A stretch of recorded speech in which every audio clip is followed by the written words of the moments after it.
Well, back to Saturday morning cartoons it is.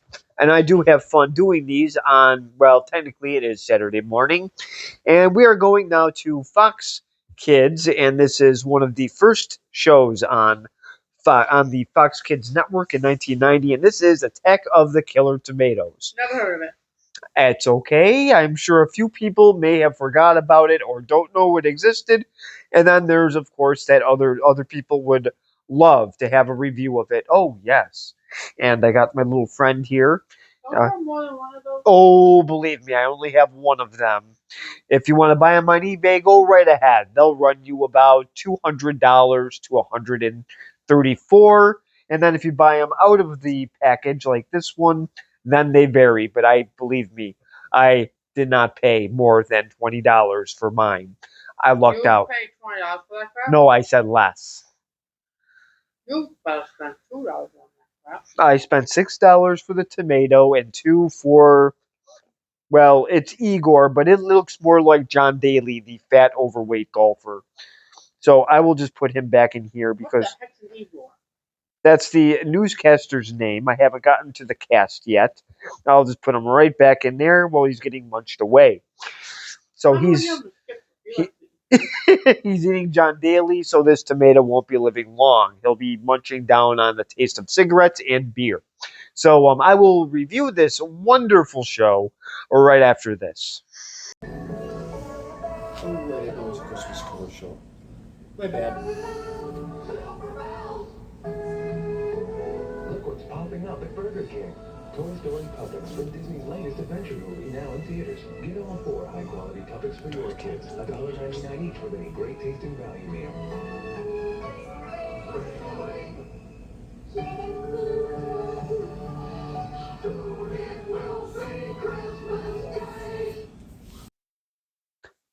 Well, I did actually just watch Toy Story and Toy Story 2. So Five? yes. So and then I mentioned the wonderful puppets that Burger King did have. So I figured, hey, let me check this out. I didn't realize it was a Christmas commercial, even though it's.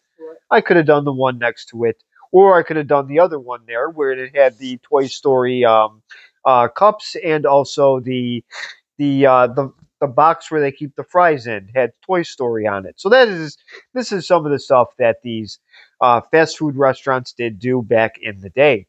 They actually promoted movies, and it was actually fun when movies like this came out. And I just told somebody that Toy Story was in theaters. Actually, the commercial told me. Well, okay, fine, but it surprised somebody that Toy Story was in theaters. This was a huge movie, and these puppets were a huge Well, when did success. it come out? 95. And how old was that? You were it was probably Who's that? it was probably still out when you were 5 years old. It stuck around for a long time. So yes, then these were the puppets, and they were only $2. So yes, big movie, and it was big fun. They don't do that anymore because now we sort of do the opposite. So speaking of fun, now the wonderful Attack of the Killer Tomatoes. So we pretty much so this did come out in 1990, and it went to part of 1991. It only survived about a season and a half. And like I said, this was on the Saturday morning cartoons. And this was an interesting one. This was actually based off of from what I read, the sequel to the Attack of the Killer Tomatoes movies, the return of the Attack of the Killer Tomatoes. I saw the original that came out in 1978, but I did not see the sequel that came out 10 years later. And they were definitely goofy movies, and this is considered a parody of that. So this is I guess one of the downfalls was they had trouble balancing comedy and the serious parts. Believe me, as a kid, I just laughed at this. I didn't see any serious parts, but I'm sure there were some. I also cheered for the tomatoes. What's the coastal thing about the tomato that you I, eat? that's kind of the point. I did not take it seriously Also, why is it on the Kids Cartoon Channel? because it was targeted at kids, and like I said, it was meant really to be funny. It was not meant to be. They didn't actually kill people like in the movies. So and we do have a decent actor actually. That is the voice actor to Doctor Gangrene, and that is John Aston. We know his son Sean, but John Aston was in the original Addams Family. He was also in the '60s Batman as the Riddler, and he also made some guest appearances on TV shows. Step by Step is one of them. Nope. So he has been around, and like I said, Sean Astin is his son, who is of course in the Goonies and Rudy. Nope and nope. I think his son became bigger into the movies than actual TV. So that is one. That we also have Cam Clark, who is the voice of Igor, and he was a voice actor of Leonardo and Rocksteady in Ninja Turtles. Nope. And then I have to get this girl's name pronounced correctly, but she is the voice of Phil and Lil from Rugrats. There it is. Kath Soucie, I believe her name is. And she is the voice of Phil and Lil. Two different voices. It says Phil and Lil on here. Yeah, both. I guess so. Okay. And her character is actually Tara Bounday. I hope I pronounced that correctly as well. And then the other kid in here is Chad, and he is voiced by Kristen Guzek. And he wasn't in anything else. So I will just use those as the actual. Oh, wait. And then we do have Maurice LaMarche, who, of course, who is Zoltan, and he was the voice in Pinky and the Brain, and he was the Brain. Nope. So pretty much the story here, very, very simple. Dr. Gangrene is making these tomatoes as an experiment. So they pretty much go into the entire town and just pretty much, in this, they splatter everything. But like I said, in the movies, they actually kill people. So now I will show the first clip of Dr. Gangrene in action. So I will show that clip in just a second.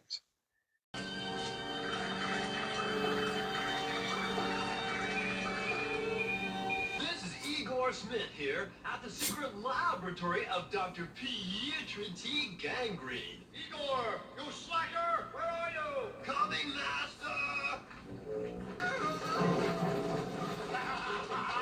Yes, yes! The secret ingredient, the magic elixir, the essence of genius. They said it couldn't be done. You said it couldn't be done. Electronic control of vegetables.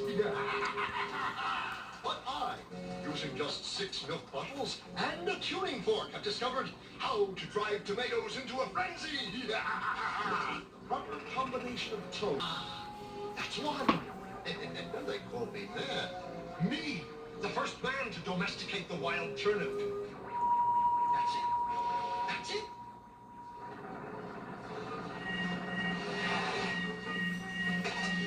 Today, San Zucchini. Tomorrow, the world. Yeah. When I blow this whistle, any tomato that hears it will instantly attack. I'm so simple, I'm positively brilliant.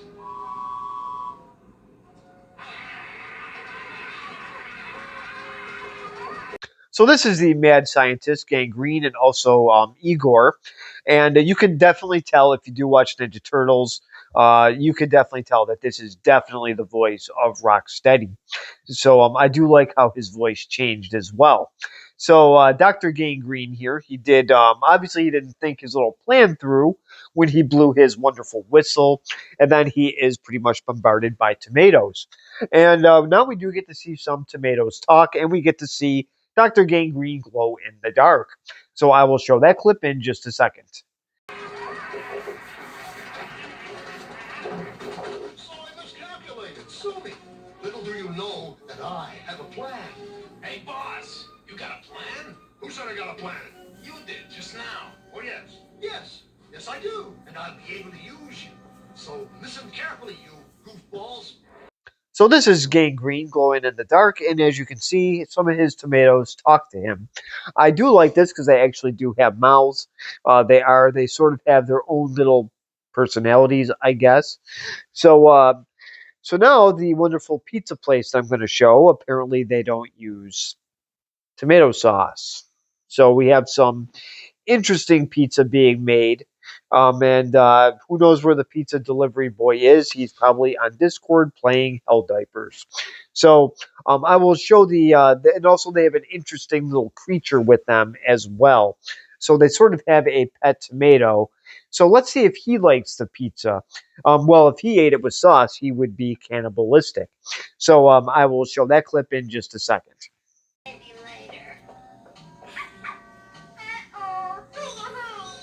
Here, boy, try a piece of this. Those kids don't know what's good.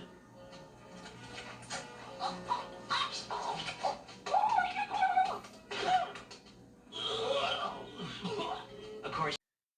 Well, I want to know how this place gets any business. Do these guys just are they just polite? They just scuff it down? This would not be a. I would love to see Gordon Ramsay go into this restaurant. What pizza was that they were eating? Oh, you mean I thought it was a red snapper and pepperoni pizza. You forgot the meat. Oh, I forgot the mayonnaise. Oh, yeah, mayonnaise and red snapper. Gordon Ramsay would throw a fit, but boy, would I like to watch that Kitchen Nightmares. It would be better with John Taffer, but this is not a bar.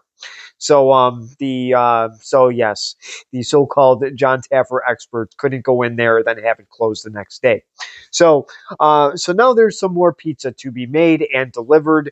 So we get to see Chad and the wonderful Tara, who also, believe it or not, is somewhat part tomato, and she does have powers. And before I get a goofy look, um, yes, you heard that right. Yes, apparently she is part tomato. So, yeah, Gang Green made. I guess he made a mistake. So he made a Terra. So yes, this is what happens when you read up on this before you do a review on it. So I will show that clip in just a second. Deliver this peanut butter and onion pizza to Whitley White down at the television station, please, Chad. Okay. Here.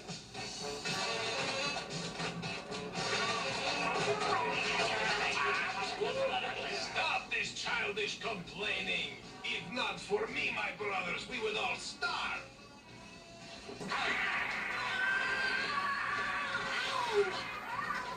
Hurry, my faithful red guards. Let's boogie! Here, it sounds key. So onion and peanut butter it is. I couldn't have that one. So he goes to deliver it, and there's some friends waiting for him. So yes, he gets splattered, and I guess the town's name I forgot is Zanzucchini. So now we have so now the tomatoes are going. Yes. Yes. So now the tomatoes are going to interrupt the Get Up crew. Oh no, I just wish they would do that. So let's see what happens when the tomatoes invade um, the news station. So I will show that clip in just a second. Quick pizza before the 5 o'clock. Say, what is this? You're not the pizza delivery boy. He's a very smart capitalist. Why, you're dramatic pause.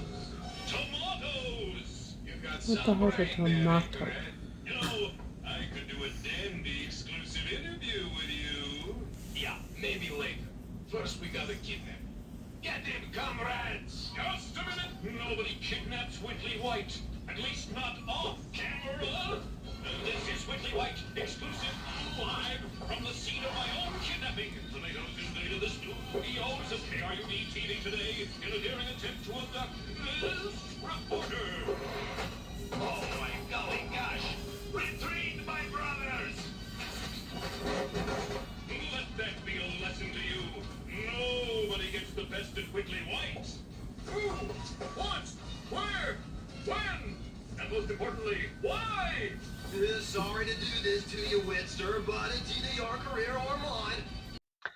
Well, this is pretty cool here. I wish they would do this to Jim Nance or Mike Greenberg or Mel Kiper, but they didn't. They did it to Whitley White. It was still amusing anyway. So he's all tied up, and now he's in the dungeon with good old gangrene there. So now the tomato, I believe this is Zoltan with the mustache, has now got him in the basement. So apparently there is a little line that the tomato does use. I'll show that in the next clip. And apparently it is making fun of the other two movies. So I will show that clip in just a second.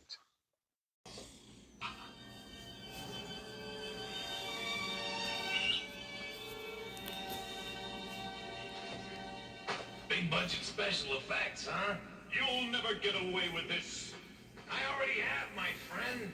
My trusty pals and I. Now where'd they go? What are you doing? You're supposed to be watching the prisoner, not playing cards. How are you doing that? You ain't got no hands.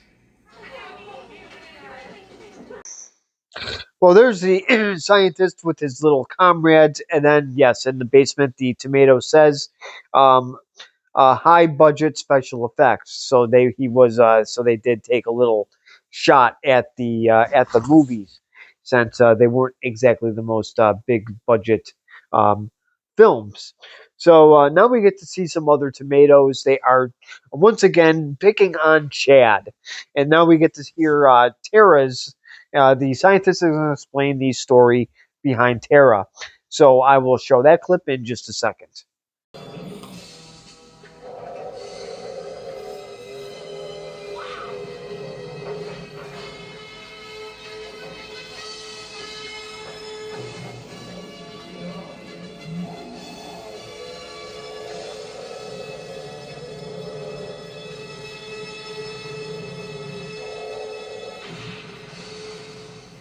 Wow! Major gross out. Chad, are you all right? Tara! No! Told ya. Looking for this? She a friend of yours? She was my own creation. She betrayed me. But I shall have the last laugh. You're not so dumb. Now then, imagine if you will. I said, imagine if you will.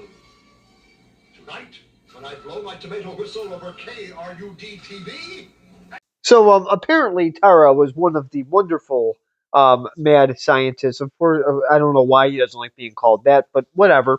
So I guess Tara was one of his experiments because she, I guess, betrayed him. So then he pretty much just, I think he puts salt on her and turns her back into a tomato. So now Chad, of course, has to bring her back. So he has his little dog tomato with him. I keep forgetting the name of it. So I will show that clip of Tara becoming back to a human in just a second. Stand back, FT.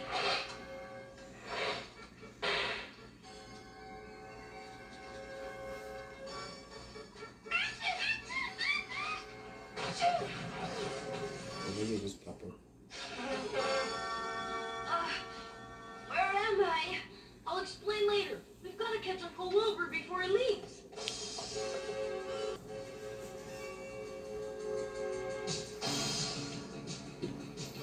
Where's these tomatoes? We've got to hurry. There's trouble at the studio. The studio? What is it? It's a big room full of lights and cameras where they make television shows. But that's not important now.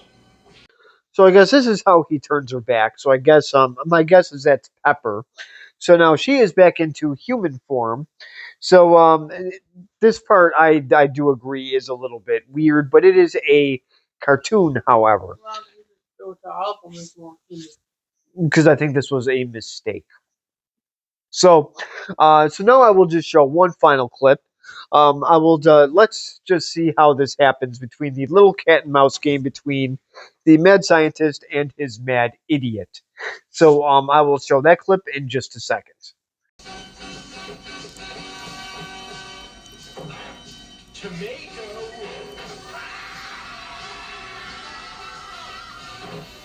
This is weird. Going, FT. Run!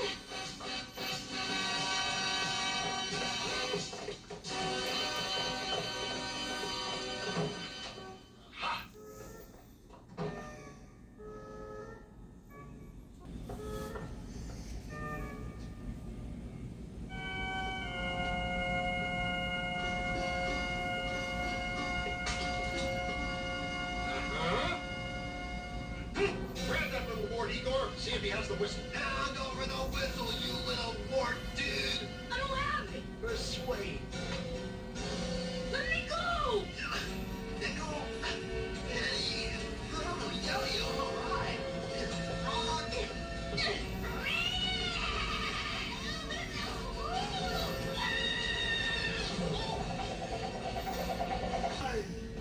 I'll deal with you later. You will never get away with this. Silly girl.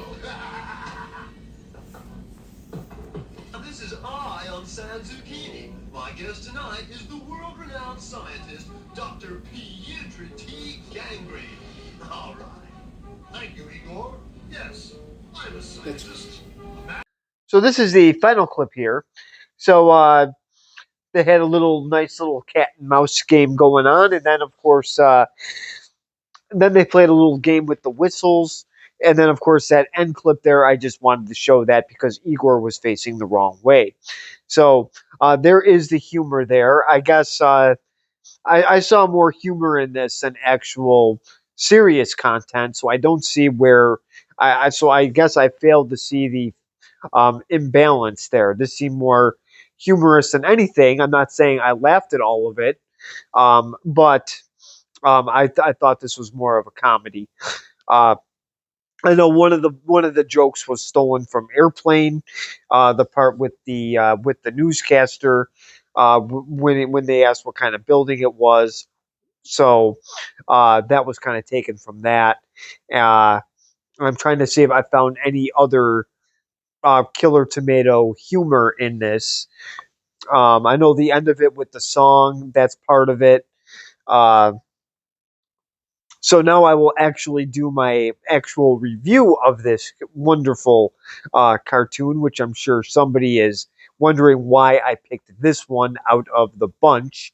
So now Fox Kids, of course, did have Bobby's World, some show called Zazu, and Peter Pan Adventures, and also I believe Tom and Jerry and Kids. So, what did I think of this? This was amusing. I, I got a thumbs down, apparently, from my wonderful bride to be. She did not appreciate this, and I don't think she likes Starship Troopers much. And now I made her sit through some clips of the Attack of the Killer Tomato, the animated series. At least one episode, anyway. So, yes, this is the pilot episode. Don't worry, there's not that many more. Um, so now, if I did have to grade this, when the show was canceled, did I really care? No. I watched this. I laughed at it. I thought the toys were kind of cool, but I was the only one that actually did like the toy line. The rubber, I like them because they don't break, and that is why that I liked them, but nobody else did because the figures don't really do anything. So if I am going to grade this, I will give this a flat C. It's just average. It's nothing really special, and like I said, it only lasted part of the second season because nobody really. It is very very niche, but it's too niche. Not too many people really cared about this, and my uncle Dennis does actually have a toy tomato as well. He had the same one that I got for Christmas several years ago. And the last time I did watch the show, believe it or not, until today was 1991. So it has been some time since I have actually seen it. I wanted to watch it today and give it another try. And like I said, a few chuckles, couple laughs here and there, but other than that, I just found it average. So, do I recommend this? It's worth a look, but if you don't like it, I don't blame you. But if you do, then that's totally fine. I can see why you would pick this over cartoons today. So please comment below. Let me know if you do remember this. Let me know if you do like this. And what was your favorite Saturday morning cartoon on the days where we can wear pajamas, eat our cereal, and watch cartoons, and hopefully your mom doesn't mix up the milk and you don't get sick off of it. So yes, it did happen one time. So so thank you very much for watching. I will see you next time.